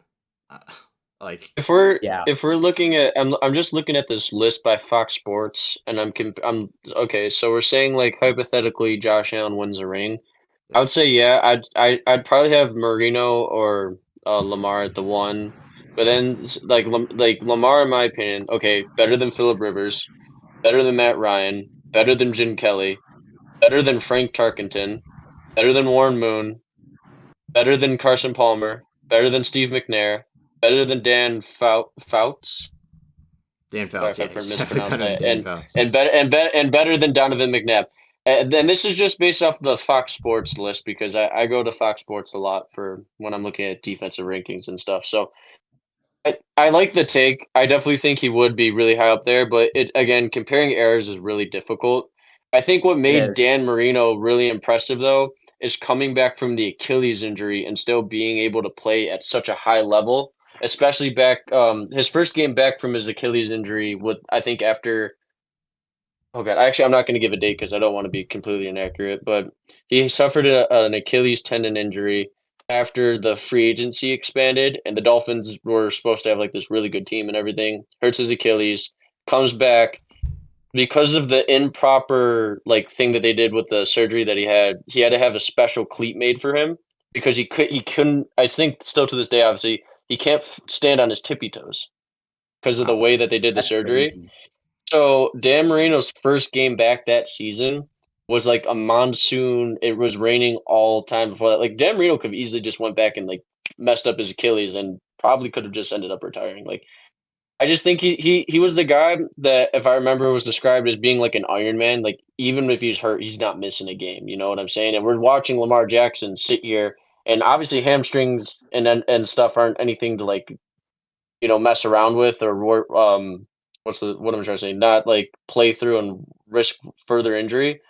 But I mean, you even got Ravens Yeah, he's fans more out injury here prone. saying, yeah, you got Ravens fans out here saying that, oh, Lamar Jackson just gave up on their team. It like because he was down by so much. I don't know if they're just using it as an excuse for the injury, or they're just saying that the injury is like hindering Lamar's ability to, just take the loss. But I mean, I look at a guy like Dan Marino, and he's going to go out there whether he's hurt or not, unless he physically cannot go on the field. Like, I would say the same thing about Josh Allen. If Josh Allen can physically not play, then he's obviously not going to play. But if Josh Allen, no matter how hurt he would be, I feel like Josh Allen will go out there and play a game for the Buffalo Bills. Fair enough. Yeah, I agree. That's a really good point about the Achilles too, for him to come back from that in that era as well. Like the fact that he was in that era and came back from that is more impressive to me. That is a good point. Okay. I'm going to go next. Is John not here? I think he's Done. going to the It's done. bathroom. Because I really want him to be here for this take. Let's get into pick'ems and we'll make it the All right, last we'll get one. it. Well, is there anything else Yeah. anyone else has to say about like any of the takes we talked about real quick? I think I'm good. we're good.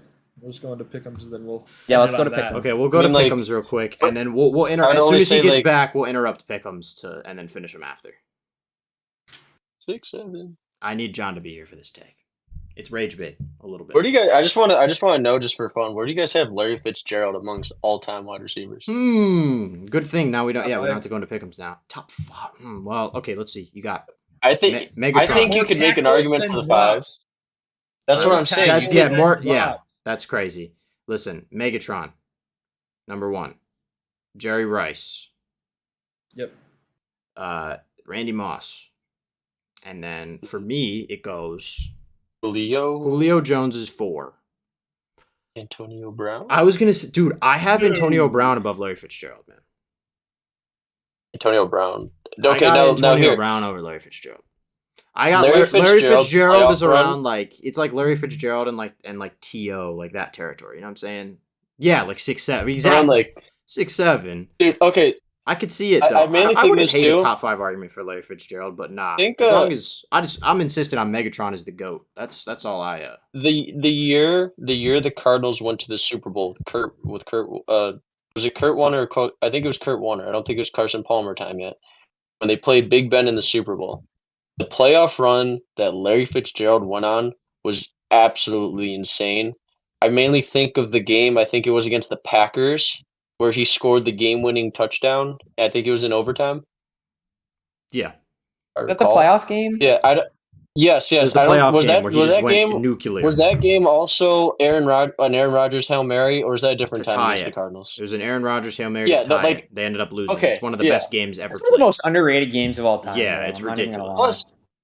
Plus, he had a really insane touchdown, a yak touchdown in the Super Bowl to, I think, give them the lead before the crazy. It was either before or after the James Harrison interception, I think. And then obviously the Steelers went down and scored one of the craziest toe tap touchdowns I've ever seen in a football game in terms of like watching it back. But, like, I just want to know because Larry Fitzgerald, I believe he came out of Notre Dame. So it's like Notre Dame, especially in like this modern era of football, I feel like is more like offensive line. You got guys Yes, like I can Manti speak to that. Te'o I'm that an have come ND out of. fan. Yeah, you got guys like we're Manti like known as Te'o that have O-line come U, out tight too. end U. We do not have a lot of good. Couple skill running position backs players. maybe. Yeah, running backs. We also have a lot of like Marcus Freeman. Now that he's coaching, I don't mean to expand into college, but like now we have like Jordan Faison and like a couple of better wide receivers. But yeah, dude, for like 10 years, we were in the dark ages of just no good wide receivers. Who's the guy? Is it Jeremiah Love that keeps hurdling everyone? Yeah, Jeremiah Love, and then watch out for Jadarian Price too. Our running back tandem is nasty. If they can stay healthy, You they'll have make one of the some noise best in tandems NFL. besides Penn State in the nation, dude. The crazy 1-2 punch you Yeah. guys got. Yeah, no, we're good. We start off 0-2. We're gonna win the rest of our games though, because our schedule is free. So we'll see. Said that Well, last yeah, year but about you look NIU. at guys that have You look at guys like Joe Alt recently that have come out of your program who are really good and decorated linemen, but I don't know if it was any different back then, but you see a guy like Larry Fitzgerald, his college tape, he's a dog, dude, but like a wide receiver out of Notre Dame. I mean, I forgot to talk to you about this earlier, Brendan. There's a guy that is I think top 10 in the nation receiving right now that's from Air Force. And a What? top 5 guy in the nation from San Jose State. It is a Okay. really interesting year of college football. Yeah. And arguably the best receiver right now in college football plays at Arizona State University. And if he declares for the draft, bro, he's probably going to be he might be wide receiver 1 of the class. All right. Yeah, he might. That's I did not know. Air Force is crazy. Okay. Yo, Crone, give your take. Hey, John. So, this take involves me being picture a scenario where I'm an NFL GM. And I'm trying to draft a quarterback to start my franchise with. This is Okay. absurd. And I know what I know now about these QBs in terms of winning ability when the lights are bright, injury history, and everything else in between. And the top 2 QBs on the draft board are Jalen Hurts and Lamar Jackson. I'm taking Jalen Hurts to start my franchise over Lamar Jackson. This is half intended to be rage bait and half not because I believe it, but I also want to see Okay, but tell people's me this. Tell me reactions. this. Tell me this. Tell me this. Tell me this. Okay. Yes, Lamar Jackson does not play perfect when the lights are bright. That is true. But when it comes to the all-around team, the amount of times Lamar Jackson's defense has let him down, the amount of times his skill positions have let him down, the amount of times Harbaugh has let down Lamar Jackson with play calling. While Week 1 Hurts against the has Bills. Nick Sirianni, one of the best offensive lines in the NFL of all time, one of the best Of all defenses time? their offensive line the past couple years have been consistently top 3, top 2 even. Okay. One of the best defenses we've seen this decade. All I'm saying is Jalen Hurts has the things around him that Lamar Jackson doesn't. I'm not getting into hypotheticals. Lamar Jackson has Derrick Henry around him.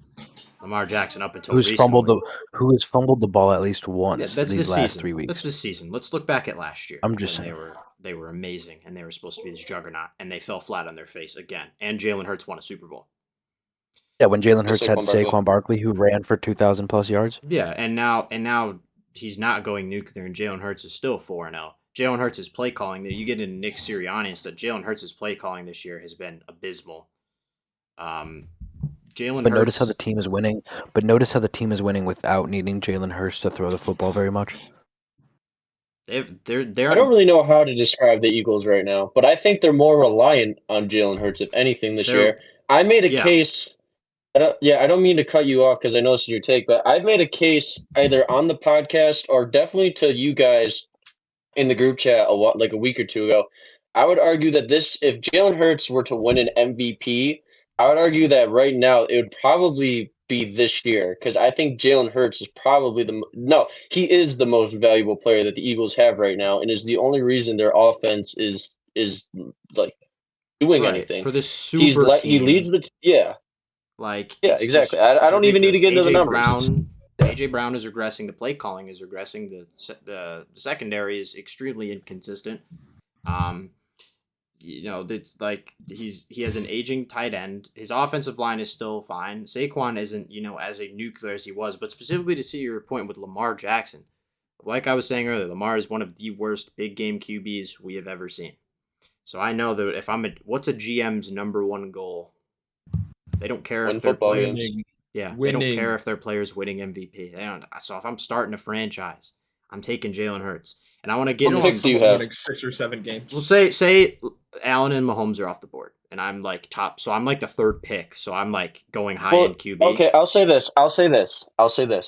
The only thing I will say to like kind of try and contradict your point, right? The only quarterback technically on the board out of all the NFL quarterbacks you would probably have to take is Patrick Mahomes, because if we're talking about pure winning and we're talking about winning Super Bowls, it's really you got Mahomes and you got Jalen Hurts. I love Josh Allen, right? But if we're I'm going s- purely off of winning, as good as Josh Allen is in the playoffs and is good in the regular season, he can't beat Patrick Mahomes in the playoffs. And it kills me because I love Josh Allen. I'm a Bills fan, but we haven't been able to beat the Chiefs. Jalen Hurts has beaten the Chiefs. Jalen Hurts has beaten the Rams. He's gone toe to toe with the Bucks, even with the Bucks getting the better of him. Jalen Hurts demolished, despite the fact that it was a miracle run. He demolished the Commanders, who in turn demolished the Lions. Despite the fact that I've been thinking about it, right? I know the Lions were really banged up, especially on defense. But sometimes, if you have elite coordinators, you got a head coach like Dan Campbell, you got Ben Johnson still, and you got Aaron Glenn. Sometimes it shouldn't matter who you have on the field, because if you're a good enough coordinator and really good at situational football, there are times where you should be able to pull a stop out and not have Jaden Daniels drop almost 50 on you, especially as a rookie quarterback.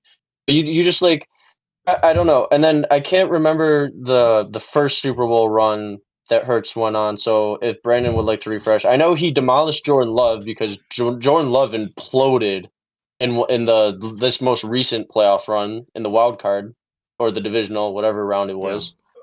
But I don't know. It has substance, but at the same point, if we're going purely based off winning, I would bump Allen down to the 3. I'd put Hurts at the 2. Hear me out about this. Because if I'm a GM, I'm going to build around Josh Allen properly, and I'm going to give him an offensive fucking minded head coach. You know me, I'm not the biggest McDermott guy. If I could get him gone for an offensive mind, I would. But would the offense... We'd have a Super Bowl here's the thing. The 2021 season and 2021 season playoffs in early 2022. If we have an offensive minded coach, we win the Super Bowl that year. Even after 13 seconds, we still haven't beat the Chiefs, and it's because of situational offense. Sometimes situational offense. Situational as much defense. As we blame Tyler, playoff defense. Playoff defense in general, yes. And McDermott's supposed to be a defensive guy, and we have what's his name right now? Bobby Babbage. He's bad too. Right we have Bobby Babbage, but. Well, okay, what is an offensive coordinator going to do when Josh Allen misses Stephon Diggs on a post route to set up the Tyler Bass missed field goal? What is the offensive-minded coach going to do when Josh Allen accidentally identifies the wrong mic, the line slides back, he tosses up a chucked ball, and Dalton Kincaid gets hit in the hands and he drops it? It's... As much as we can sit here and play the game of, well, if we just got rid of McDermott and we had a coach and a different approach at these things, it's not going to help the defense, and it's not going to stop the situational. It's irrelevant to the take. It's just to say and he's injured again. I'm damn near ready to QB rankings, put Hurts in that 3 spot. I could see it for 2025. I'm close, man. I'm close. I said the analogy earlier. John alluded to it. Lamar's by far the more talented quarterback. Yeah, obviously. Lamar's going to put up the better numbers regardless. I mean, but if we're talking about winning and we're talking about doing being accurate and doing it right, I would go with Jalen Hurts. Yeah, if I'm starting a franchise, my job's on the line, I feel more comfortable with Jalen Hurts leading my offense than I do with Lamar Jackson. I know Jalen Hurts will stay healthy. Also, I know he's more prone to win. I know he's not going to make stupid mistakes at thinking about saving his stats. I know he's going to win those bigger games. He's going to perform in the postseason. He's going to get better efficiency-wise in the postseason. I know I'm going to be able to pay him less because you're getting in that whole talent thing and how Lamar has had big contract holdouts in the past and everything. I know he's going to be easier to build around. And at the end of the day, I know that he's going to be just the winningest QB in the league probably right now. And that's what you want as a general manager. So if I'm starting a franchise tomorrow, I'm taking Hurts over Lamar Jackson. I thought I'd get more of a reaction out of John, but it wasn't just a rage bait. I actually believe that. If I'm starting a franchise, in terms of play calling wise, I'd be a big fan of running the football, using play action off of it, and then dominating with the RPOs. I personally would go more of a Shanahan-esque system, where you saw how successful the Dolphins were with it and everything. Yeah. I just think using the RPO, the run game, and play action is insanely good. And I don't know. That's just how I'd want to build my offense in terms of just dropping into shotgun and every time use a little under center. I mean, the Dolphins were absolutely killing the Jets with it on Monday Night Football. It was really embarrassing And we for can the use Jets Hurts's defense. underrated elusive QB play style to our advantage there. I'm going to get off the take now, get us into pick'ems to close out the pod here. This is the most even week of pick'ems we've had. Jake bounces back after getting last week at 7-9, goes 11-4-1 and wins the pick'ems. Everyone else goes 10-5-1. We got a tie in there because of the tie. I decided to just give us a tie. I felt like that was the most fair thing to do. Buys start this week, so there aren't 16 games to pick from. I'm trying to pinpoint. I'm winning in pick'ems. We have Torn is still up by 1 game on me. Jake is down 1 game to Nate. John is down 2 games to Jake, and I believe Nate to me and Torn is down about 3 games. Yep. Wait, so what are the standings like overall? So right now, you just do 1 me, through 5. Nate, Jake, John. Wait, so Torrance 2? Torn's 1. I'm 2. Nate's 3. Jake's 4. John's 5. The difference between 5th and 1st is 7 games. So could easily change in 1 week.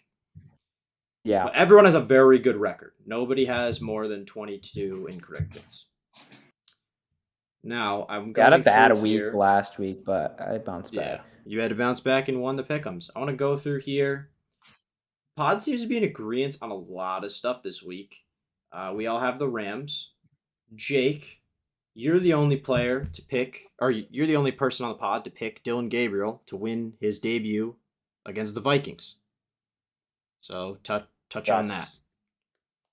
Yeah, I mean, I've watched Dillon play a lot in college, and similar to Bo Nix, like, these guys are not rookies. Like, they have a ton of football experience. So I just trust Dillon to go out there and get a win at home over a Vikings team that didn't impress me at all against Pittsburgh last week. And yeah, I don't know. That's more of a feeling game, and sometimes you just gotta roll and just take some risks, I have one of those. Like, go for games. I feel that. Yeah, you got. That's how you separate yourself from the leaderboard.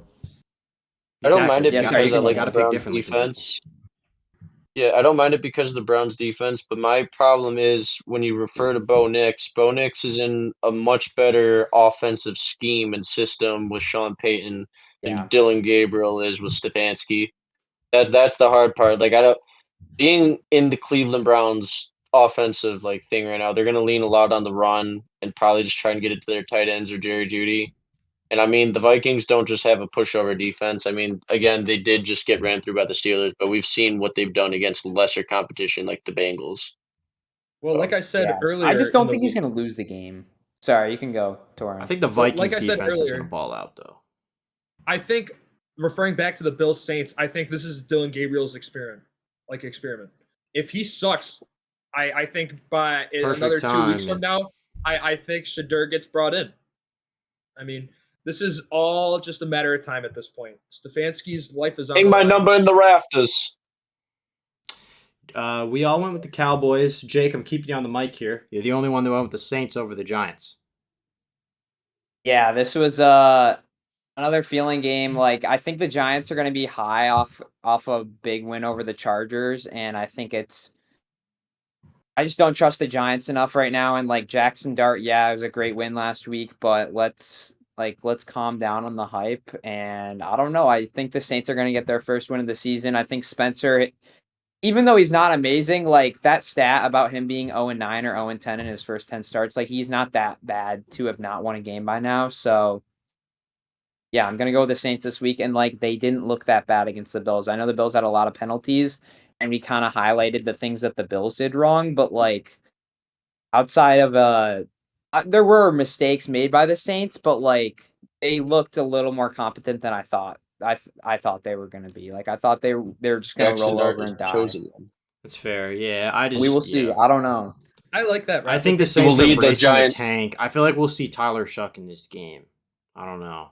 I almost just said something that would cause a lot of controversy. I need to slow down. I got faith in Rattler because there's only been, like, speaking of him being 0-9. They took Shuck high, man. They got to play him at some point. Well, there is one quarterback that I know of that started his career off 0-10 and made it. had a decent to good career, and that was Derek Carr. But he is the only known quarterback. That's not. Almost beat Joe Burrow. It's a good. Almost beat Joe Burrow in the playoffs. That's a good shout. Derek Carr is a very solid QB. He's killing it in the sports analyst game right now. He is. All right, let's better than his brother for sure. Let's go through the games that we all have, because we have a lot of games that we're all in agreement on. We all have Dolphins over Panthers. We all have Eagles over Broncos. We all have the Texans over the Ravens without Lamar. We all have Cardinals over Titans. We all have Bucks over Seahawks, because that's a game that could go either way, but we're all in agreement. We all have Lions over Bengals. We all have Bills over Patriots. We all have Chiefs over Jags. I'm the only one that picked the Raiders to beat the Colts. This is a feeling pick like you talked about. I just don't think the Raiders are a bad enough team to be 1-4. They would be if they lose this game. Yeah. I just don't think they're a bad enough team to be 1-4. And I think the Colts can go 4-1 after this game. Yeah, and I was thinking about that game because I'm a Jags guy. That's not a bad idea. Because I'm a Jags division guy, this would help me out as well, even though I have the Jags losing as well. I don't know. I feel like certain teams like the Colts, and I'll get into it later with the Chargers, certain AFC teams that are they contenders or pretenders started 3-0, might start to slope off a little bit, while teams like the Bills and Eagles continue to win games, because this is the part of the season where the true contenders really start to show themselves, and I'm not fully sold on Daniel Jones yet. And also, yeah, I just think the Raiders aren't a bad enough team to go, 1-4. Genty broke out last week. Geno can get the interceptions down, hopefully. The Colts secondary isn't anything ridiculous, but it's all just going to come into... Charvarius Ward is having a very quietly good year. Yeah, it's going to come into, can the Raiders pass rush get home? Will Max Crosby have a field day with Daniel Jones? Maybe. Or I think it's going to be a Tyler Warren game. Or will Tyler Warren, will Jonathan Taylor run all over the Raiders? Quite possibly. The offense is very dynamic, and I think it'll be a close game. I feel like this one might be high scoring, but I just have that gut feeling. I'm going to go with the Raiders as as my upset pick of the week. The Colts' biggest reason they lost last week was because of A.D. Mitchell just being dumb. Yeah. The Colts were in that game the whole time, and sure, Daniel Jones threw 2 picks, which I'm obviously going to clown him for. They were bad, maybe too. Just 1 pick, but but here's the thing, and it still only came down to being a 1-score game. They have one of the better kickers in the league. Not that matters much, but basically it's saying anytime they get over the 50, they can put the ball either through the goalpost or put it in the end zone. So I think what the Colts are going to do and what the Raiders can't do, or the Colts, I don't know how I want to phrase that, but what the Colts are going to do is they're going to play good, safe, conservative football, and they're just going to go down the field, where the Raiders and Geno Smith, who I was gassing up, but you got to look at the wall right now. Geno Smith's turning the ball over at a crazy rate. They're just trying to force the ball downfield. So it's if the Raiders want to win the game, you want to get into the play action, you want to work Genty a lot, and you just really need a couple of stops. It all comes down to basically if Daniel Jones is gonna shit his pants again. Yeah, exactly. And then the last game that we're split on, we have Commanders Chargers. Nate, John, and Jake picking the Chargers, and Torrin and myself picking the Commanders, assuming Jaden Daniels is healthy. If he misses another game, he was full going practice this week. I'm rolling with him, man. I think the Chargers are going to charge her. They go on random losing streaks, losing to the Giants, playing another NFC opponent. I feel like this might be a really good game. It's in the 425 slot as well. We've been seeing good football out of Commander skill players you wouldn't expect to see. Deebo Samuel's playing really well with Marcus Mariota. Marcus Mariota Merritt's been pretty good. He's been all right. The run game has been crazy. But the main thing that makes me not want to pick the Chargers is how depleted that O-line is, and the fact that an experienced a Washington pass rush that has a lot of experienced bodies there is probably going to get home to Justin Herbert and at least force him to throw a pick or two, if not take some sacks. I feel like this is just going to be one of those games. Herbert has some of these ugly games, and, this could be one of those, in my opinion, and I think it will, because I think Washington's going to stay competitive in the NFC, and they're 2-2 right now, so this is a must-win.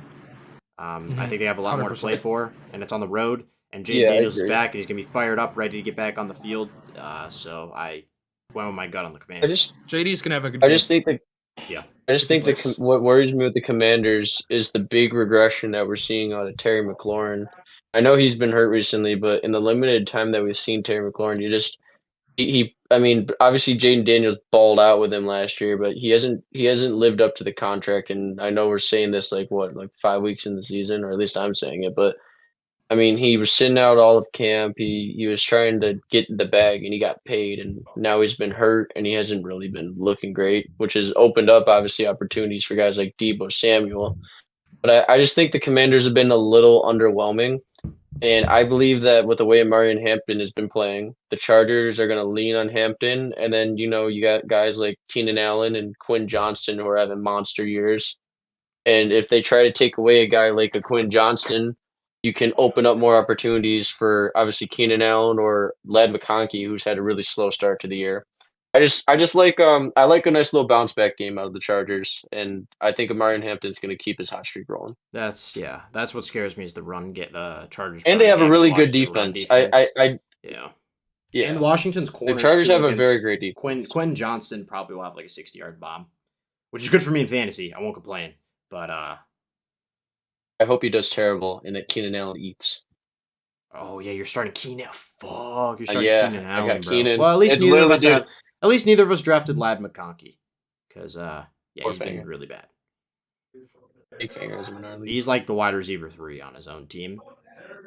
I don't know what happened with that. He had a lot more time though, with the lack of depth that they had and inconsistency and injuries from Quinn Johnston. He kind of had to play a bigger role last year. So him taking a dip in production and the recent renaissance that we've seen out of Johnson and Keenan Allen, it's not a complete shock to me. It happens. I don't know if anyone else has anything to say about the rest of these games. For me, I just want to real quick go into. I picked the Chiefs just because it's the reliable pick, and they're on a hot streak right now. But I'm really high on Jacksonville, and if there's a prove it game for them, it would be to beat the Chiefs on Monday Night Football. Yep. And if they do, even though I picked against them, I'm going to be all over the Jags on next week's pod. I'm going to be extremely happy. I think, though, another interesting game is going to be Eagles-Broncos. I think with the inconsistency from Philly offensively and defensively, and what we've seen what the Broncos capable of doing, like I know it was against the Bengals. Oh, they were dominant. The Bengals, they were dominant, dude. And they even, despite losing to the Colts, man, when the Broncos play like relatively turnover-free football, they can put up points, man. You got guys like Marvin Mims. You got the Troy Frank. Oh my God, the Yankees almost just hit a 2-run bomb. Sorry. You got Troy Franklin, who's pretty good sometimes. You got a nice duo of R.J. Harvey in the backfield with J.K. Dobbins. Cortland Sutton is really good still, and obviously you got a pretty good defense. They had the best defense in the league last year, and they still have an above average to top end defense this year. They're gonna make it a little bit more difficult for Jalen Hurts, but like I still have the Eagles, but I don't think the Broncos are just gonna get walked over. There was a especially if they're gonna compete in the AFC West. They need to win a game like this. Show who they really are. There was a play where the Broncos rushed 3.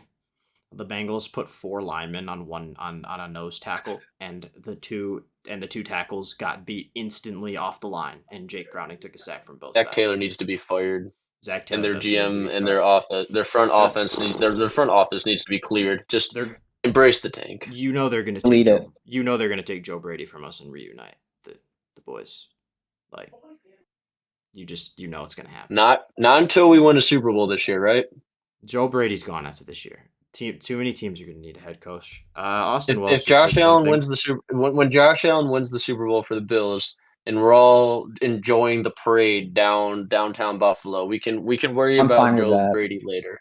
Get a Super Bowl. Yeah, get a Super Bowl, and then we can start talking about other stuff. Oh my God, Austin Wells. Oh my God, Austin Wells. Austin Wells just gave the league. He's safe. He's safe. Look at Jake. Safe. Look at Jake on the Grim Sweepers. Wow. Look at Jake on the Grim Sweepers. That's an elite pull right there. That's a good pull. Holy cow. John, that right. is something right there. Yeah, we need to. Okay. That's how I get. If nobody else has anything left to say, if no one else has anything left to say, yo, where'd you get those Yankees from? just took the lead. What you know about it? I think we can go ahead and sign off. We're about an hour 45 into time.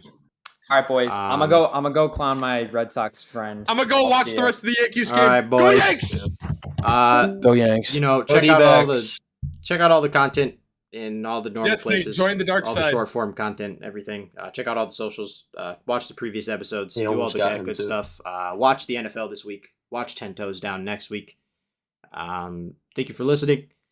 We will see you in the next episode. Peace.